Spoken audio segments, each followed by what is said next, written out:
Working 18-hour days, I slipped and I fell. Winter's up and hit me, I had to change well. There's no way to sustain it, you'll crash and burn. Will not be able to work and no way to earn. Change well, and then you can leave. Change well, and your kids you can feed. Turn your life around for the final bell. It's now or never, you have to change well. It's now or never, you must change well. Hello and welcome. This is Don Greer from the Change Well podcast. We have a 15-minute podcast on everything wellness. Today, we have a very special podcast on this Thanksgiving week. The story of the Thanksgiving calves. It is a true story. I'm going to apologize from the start. I may not make it through. Okay? But first, before we get to the story and how important Thanksgiving is to each other for wellness, let's have a few facts. Numerous studies describe the benefits of giving thanks. One study in the Harvard Health Review found that keeping a gratitude journal increased happiness. Psychologists Dr. Robert A. Emmons of the University of California, Davis, and Dr. Michael E. McCullough of the University of Miami conducted a study where they asked all participants to write a few sentences each week, focusing on particular topics. One group, they asked to write about gratitude. The second group, they asked, okay, in your journal, write everything that got you upset the day before. The third group, they said, write down and make observations of what happened on the day, but neither put good or bad, just observe what you did. In 10 weeks, they got the results. Of course, the people that wrote the Thanksgiving and the gratitude journals were more optimistic and hopeful. What also they found out is they exercised more.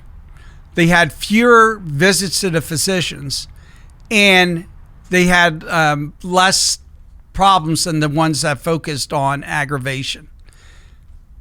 Now, I found this to be true in my daily life. I have kept a gratitude journal for the last 7 years. In addition, I have an app on my phone, which I'll put a link in the show notes, called Happy Feed, to record the power of Thanksgiving. But one pivotal event in my life will forever cement the power of Thanksgiving. The event was one of the happiest and saddest in my life. I learned many lessons of leadership from my dad, Big D. Larger than life, his name was Big D, he was from Dallas. This story is the last one I learned from Big D, and one I will never ever forget. It is about the power of Thanksgiving, the ultimate game changer. So without further ado, here's the story of the Thanksgiving calves. Big D and my mom moved out to the land in the late 90s, and my dad retired from TurboCare in Houston. Now, the land was in a little town called Slocum, Texas. It's in East Texas. It doesn't have more than 200 people. And it consisted of either 30 or 50 acres. It depended on how pumped up my dad was that day. And it had beautiful trees on it, sweet gum, sycamore, and also all this beautiful coastal grass. And it had 10 extremely overweight cows. Now, these cows were overweight for two reasons. First, they were at the first stages of pregnancy. The second reason was they ate all this coastal grass, and then my dad would bring his grandkids, and they would feed the cows feed also. Each of these cows had different names: Susie, Big Bertha, and Carrie's cow, who was Rosie. Let me give you an example of the conversation that used to go on between my dad and the grandchildren. My dad used to point to the cow and say something like this: Carrie, see that cow over there? That's Rosie. That's your inheritance. Yes, that's my cow, Grandpop. She likes to eat feed. And then Grandpop would go, well, Rosie will have a cow, and that cow will have a cow, and that cow will have a cow, and that will be your inheritance. And then Carrie would say something like, yeah, Grandpa, I really love cows. Now, in the summer of 2002, each of these cows was ready to make the first deposit on the grandchildren's inheritance. Each was pregnant and set to deliver sometime in November. Unfortunately, my father, Big D, was not to see it here on Earth. On November 5th, 2002, Big D died of a heart attack out by the fence where he fed the cows. And this is the sad part of the story. Now, let's turn to the happy part and the moral of the story. I and my entire family went out to the land for one last time for Thanksgiving to be with Mom. As we arrived, some light snow had fallen. And as we rounded the bend past Slocum's fire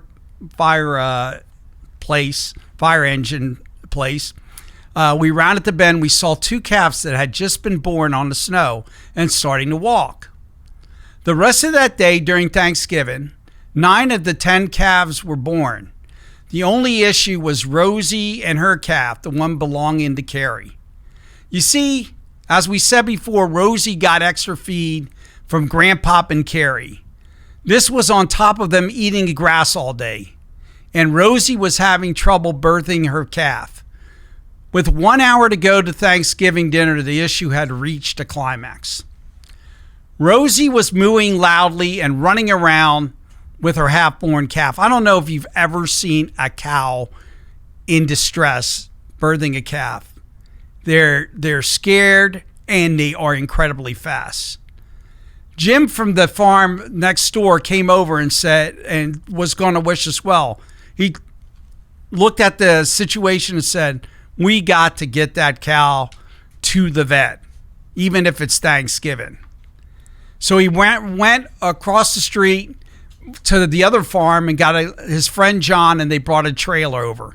And me, my brother Gary, and John and Jim started chasing this cow all over the 40, 50 acres of the land.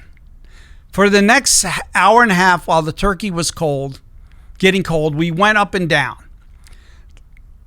And we were trying to get Rosie, but she would get spooked every time we would try to get her. Finally, somehow, we corralled her and got her into this makeshift pen that my dad had made out of like plywood. And she was in that pen. Now, the next part is full of hilarity and near tragedy. My brother thought he was John Wayne. So he got a rope and he was trying to make a lasso and he was swinging it around. He was going to throw this lasso on Rosie, and before John and Jim could stop him, that they were getting a trailer ready. He threw it and it spooked Rosie for one last time. Rosie comes, all 500 pounds of Rosie comes barreling out, breaks through the plywood fence, and I dive into the mud. I'm almost run over by this cow. Now, that was the bad news. I had mud on my face and everything else.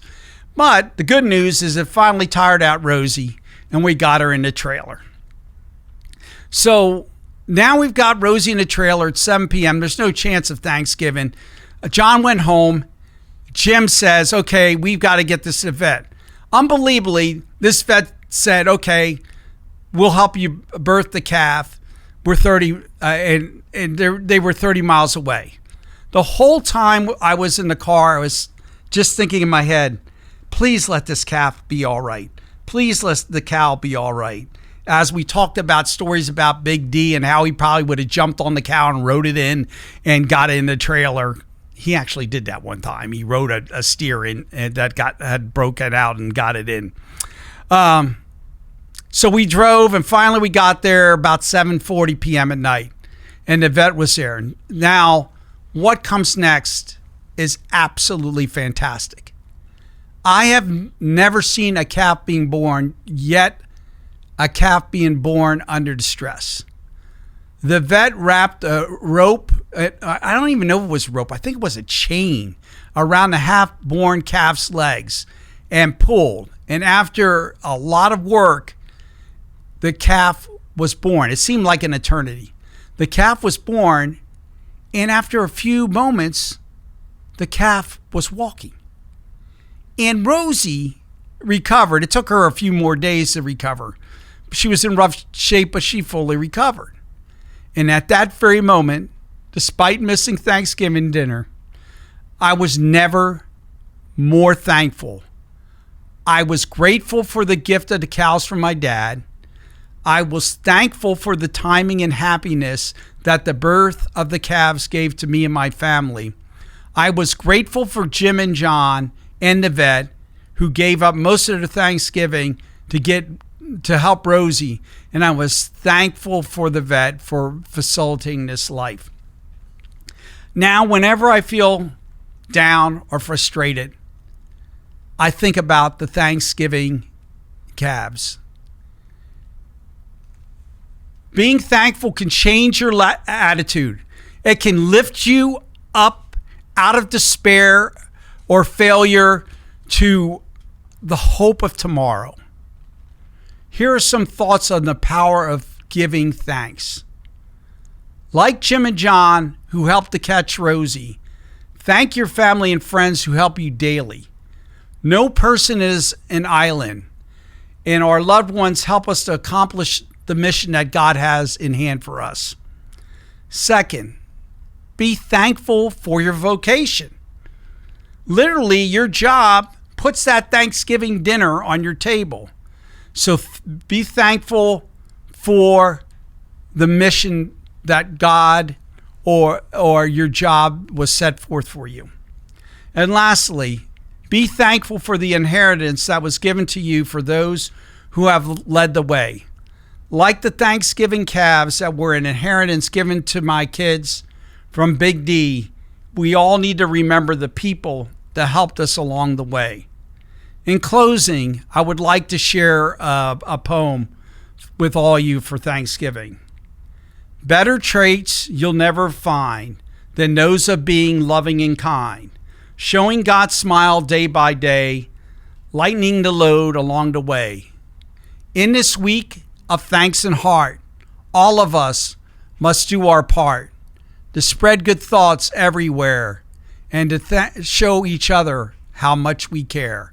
Happy Thanksgiving from my family to yours and from Big D and the Thanksgiving Calves.